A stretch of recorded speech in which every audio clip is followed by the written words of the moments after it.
It is absolutely chaos. Well, anything we can do, let us know. I know how hard you work. People are exhausted. They just don't work their lives. We have been nonstop since Sunday when waters began to recede and people began to go back to their homes.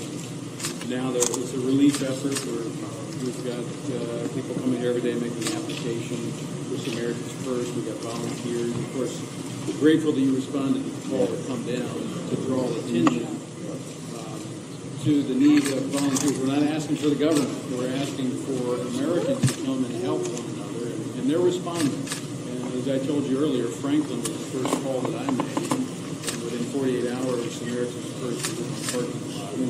So grateful for.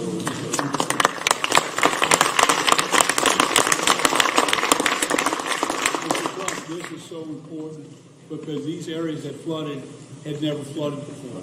So outside of a 500 or 1,000-year storm where some of these people flooded, elderly people and people didn't have flood insurance. So we're going to have to do it thanks to the great communities, the churches, and your group. It's the only way we're going to rebuild their lives, through donations and through the hard work of our neighbors and people across the country. So this never happened before? Never. And so most of the people didn't have flood insurance. Along the coast, we know you better have flood insurance for hurricanes. In these parishes, this is historic. We've never seen anything like it. So such a large portion doesn't have flood insurance and won't get any help from the government. So it's churches and people helping people that's going to make the difference. And there's some people really in trouble because of this. Yes, sir. Oh, yeah. Physically in trouble, and some of them. These volunteers across Louisiana have been gutting homes for elderly people that can't do it themselves. And it's just an incredible amount of, makes you proud to be a Louisianan American. And what about a financial challenge? Well, that's what we'll do with the donations, reaching out with your help, telling people to donate. We'll be able to make these people whole again. But it'll be on the back of America and not on the government. And the Lieutenant Governor is coordinating all of the volunteer efforts, people like from Indiana or around the country that want to come. We have a sign up, and we send those out to where churches or organizations need it, but we also need to get them the money because they know best what the people need. And we need to get the money in the hands of these groups and the churches that can take care of their community. And they do a great job. Does the state have any insurance policy or something? The state has on their buildings, but nothing to help out. Nothing to help out. 80% of the people that flooded have no flood insurance because this was, as you said, these are areas that have never flooded before. So when you consider that that's the biggest investment that people make in their lives is their homes, they're gone. And so giving them hope, Franklin coming down, other ministries that are your convoy of hope, and all the other ministries, and then you actually coming here when our president was too busy on vacation.